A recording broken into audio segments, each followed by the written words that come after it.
नमस्कार दोस्तों, study with पवन प्रदीप में आप सब लोगों का स्वागत है। दोस्तों, आज चर्चा की जाएगी कक्षा 6 भूगोल की किताब है पृथ्वी हमारा आवास, उसका पाठ 3 है। या नहीं, हम यूनिट 3 भी कह सकते हैं, जिसका नाम है पृथ्वी की गतियाँ, मूवमेंट्स ऑफ अर्थ।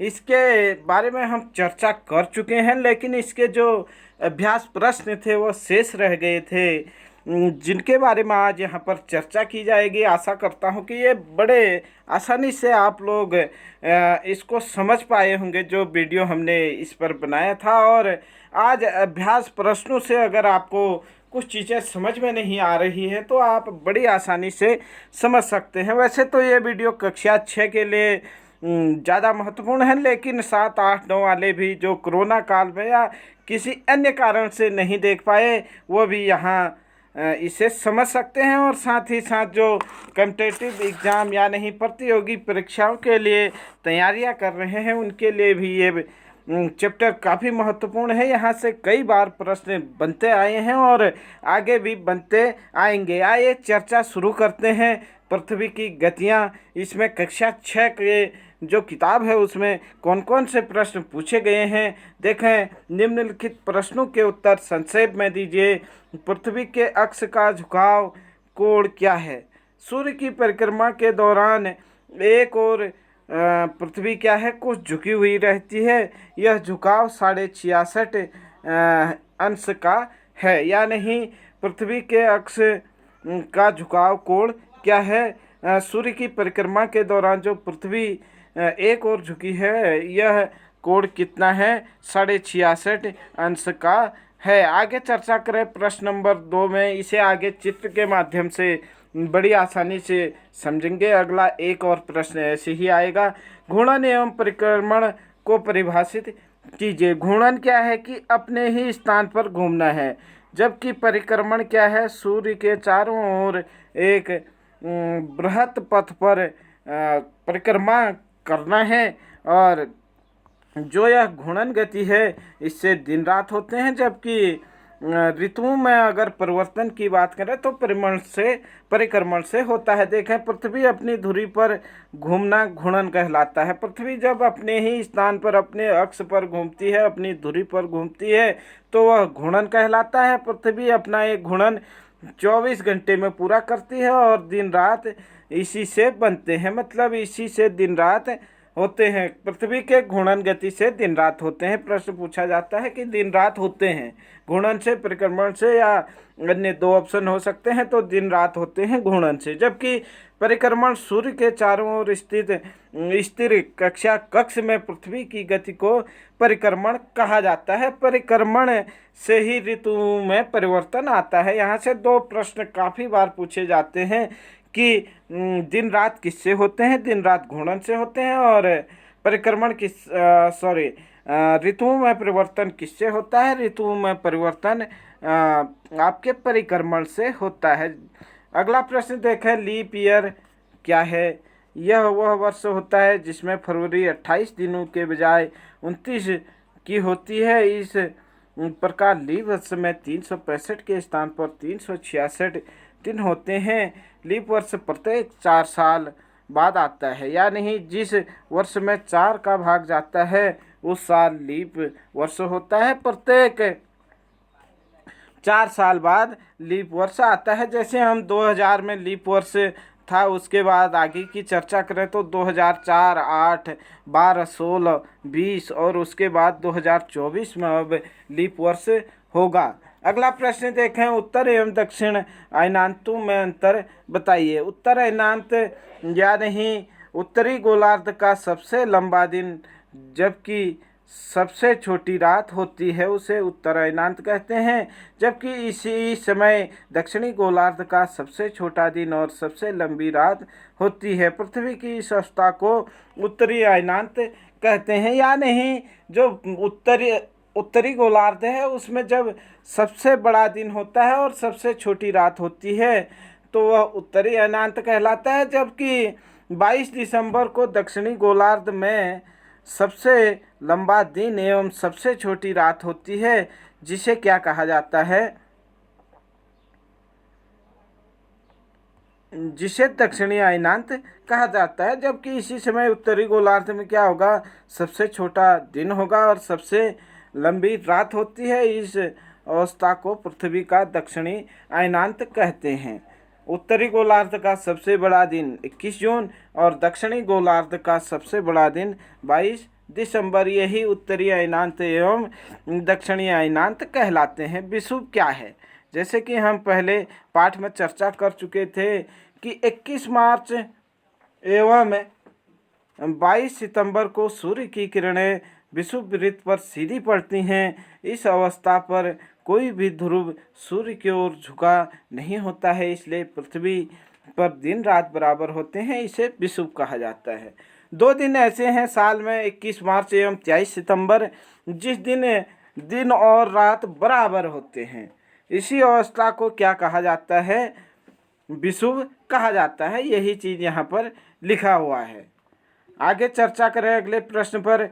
दक्षिणी गोलार्ध में उत्तरी गोलार्ध की अपेक्षा उत्तर एवं दक्षिण का अयनांत अलग अलग समय में होता है। निश्चित तौर पर जब उत्तरी गोलार्ध सूर्य की तरफ झुका होता है तो किरणें कर्क रेखा पर सीधी पड़ती हैं, इसलिए उत्तरी गोलार्ध ग्रीष्म ऋतु होती है। दक्षिणी गोलार्ध में शीत ऋतु होती है, जबकि दक्षिणी गोलार्ध में सूर्य की ओर झुका हुआ होता है। सूर्य की किरणें मकर रेखा पर सीधी पड़ती हैं, इसलिए दक्षिणी गोलार्ध में ग्रीष्म ऋतु तथा उत्तरी गोलार्ध में शीत ऋतु होती है।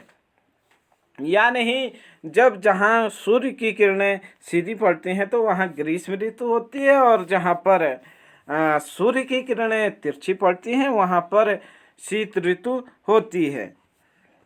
अगला प्रश्न है, ध्रुवों पर लगभग 6 महीने का दिन एवं 6 महीने की रात होती है। ऐसा क्यों होता है? जब उत्तरी गोलार्ध की तरफ सूर्य झुका होता है तो पृथ्वी अपने अक्ष पर झुके होने के कारण उत्तरी ध्रुव पर लगातार 6 महीने तक सूर्य की किरणें पड़ती हैं। 6 महीने का दिन होता है। इसके विपरीत दक्षिणी ध्रुव पर 6 महीने की रात होती है, जबकि सूर्य की किरणें यानी सूर्य जब पृथ्वी जब दक्षिणी गोलार्ध सूर्य की तरफ झुका होता है तो दक्षिणी ध्रुव पर लगातार 6 महीने तक सूर्य की किरणें पड़ती हैं, जिससे 6 महीने का दिन होता है, तथा उत्तरी ध्रुव पर सूर्य की किरणें 6 महीनों तक नहीं मिलती, जिससे यहाँ पर 6 महीने रात होती है। आप देख सकते हैं, सरल भाषा में समझ सकते हैं कि जिस ओर अगर कर्क रेखा की ओर सूर्य है तो आपको उत्तरी गोलार्ध में लगातार 6 महीनों तक दिन मिलेगा। अगर यही स्थिति दक्षिणी गोलार्ध में होती है तो वहाँ पर लगातार दिन और उत्तरी गोलार्ध में रात होता है। अगला प्रश्न हम देखें, पृथ्वी की सूर्य के चारों ओर की गति को कहा जाता है। जैसे हम पहले आगे चर्चा कर चुके हैं, क्या कहा जाता है? घूर्णन, परिक्रमण, झुकाव। परिक्रमण कहलाता है सूर्य के चारों ओर जब पृथ्वी घूमती है। जबकि आप देख पा रहे होंगे कि जो ये घूर्णन है यह पृथ्वी अपने अक्ष पर घूमती है, जिससे दिन रात होते हैं। इससे ऋतुओं में परिवर्तन होता है। झुकाव, पृथ्वी अपने अक्ष पर तो 23.5 अंश झुकी हुई है, और जबकि अगर पृथ्वी का अपने कक्षीय समतल से झुकाव देखें तो वह 66.5 अंश का होता है। ये भी प्रश्न पूछे जाते हैं। सूर्य की किरणें विषुववृत्त पर किस दिन पड़ती हैं? 21 मार्च को, 21 जून को, 22 दिसंबर को। सूर्य की किरणें विषुववृत्त पर सीधी कब पड़ती हैं? 22 दिसंबर और 21 मार्च, या नहीं 21 मार्च कह सकते हैं हम। 22 दिसंबर को तो दक्षिणी गोलार्ध में सबसे बड़ा दिन होता है, जबकि 21 जून को उत्तरी गोलार्ध में सबसे बड़ा दिन होता है। 21 मार्च विषुवत रेखा पर सीधी किरणें या नहीं दिन और रात बराबर। 23 सितंबर और 21 मार्च, जबकि 21 जून उत्तरी गोलार्ध का सबसे बड़ा दिन, 22 दिसंबर दक्षिणी गोलार्ध का सबसे बड़ा दिन। अगला प्रश्न देखें, गर्मी में क्रिसमस कहाँ मनाया जाता है? मतलब गर्मी में क्रिसमस का पर्व कहाँ मनाया जाता है। हम जब चर्चा कर रहे थे इस पाठ पर तो ऑस्ट्रेलिया में गर्मी के ऋतु पर क्या किया जाता है, क्रिसमस मनाया जाता है, जबकि उस समय भारत में शीत ऋतु होती है और ऑस्ट्रेलिया में गर्म ऋतु होती है। इसीलिए प्रश्न बना है कि क्रिसमस किस ऋतु पर मनाया जाता है, कहाँ मनाया जाता है, गर्मी की ऋतु में।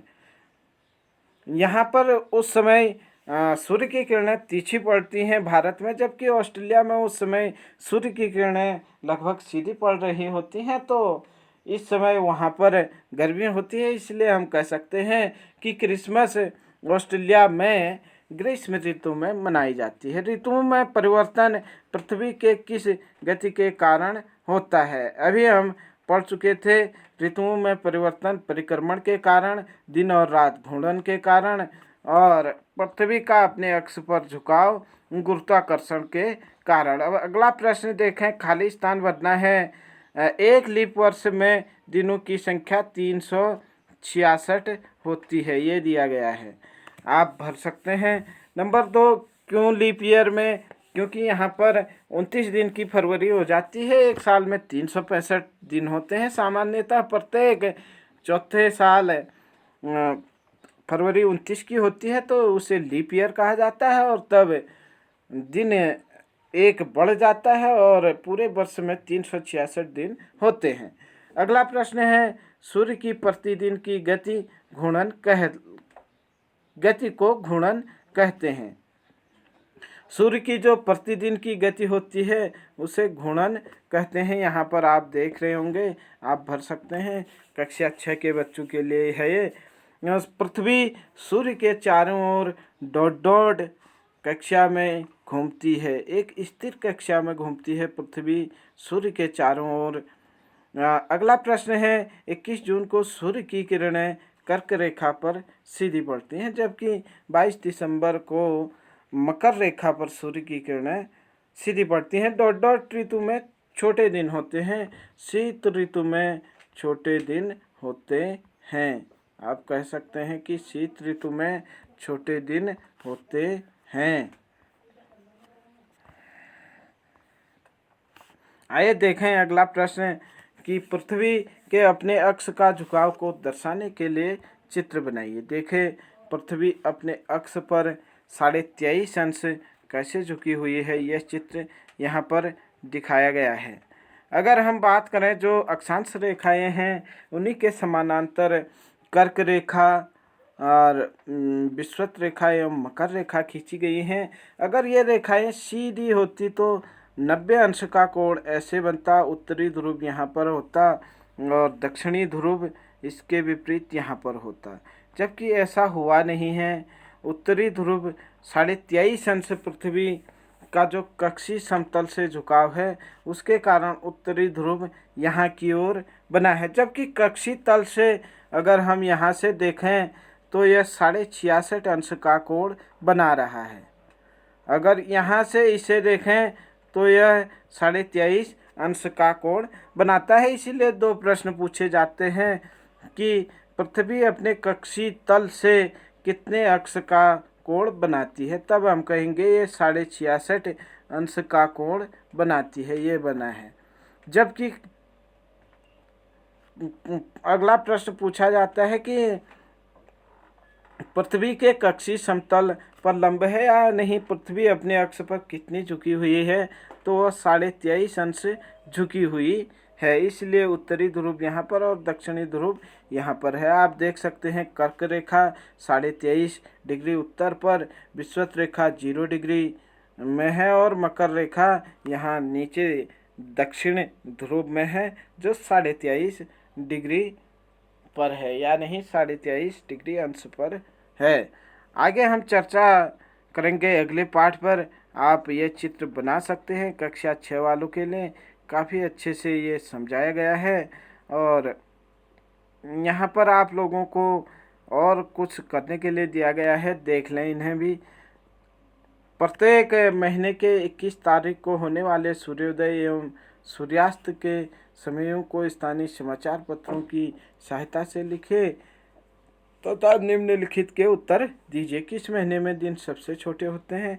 आपने देखा उत्तरी गोलार्ध में दिसंबर 22 दिसंबर सबसे छोटा है, जबकि यही स्थिति आप देख सकते हैं कि दक्षिणी गोलार्ध में जून में होती है। यहाँ पर उत्तरी गोलार्ध की बात करेंगे हम, इसीलिए यहाँ पर दिसंबर दिया गया है। दिसंबर के महीने में सबसे छोटे दिन होते हैं क्योंकि हम उत्तरी गोलार्ध में रहते हैं। किन महीनों में दिन एवं रात बराबर होते हैं? मार्च एवं सितंबर में दिन एवं रात बराबर होते हैं। 21 मार्च और 23 सितंबर को दिन और रात क्या होते हैं? बराबर होते हैं। इसलिए हम कह सकते हैं मार्च और सितंबर में दिन और रात बराबर होते हैं। तो दोस्तों, ये रहा आज का पाठ नंबर 3, पृथ्वी की गतियाँ, जहाँ से विभिन्न प्रश्न हमने अभ्यास प्रश्नों को देखा। आशा करता हूँ कि आप लोगों की समझ में आया होगा।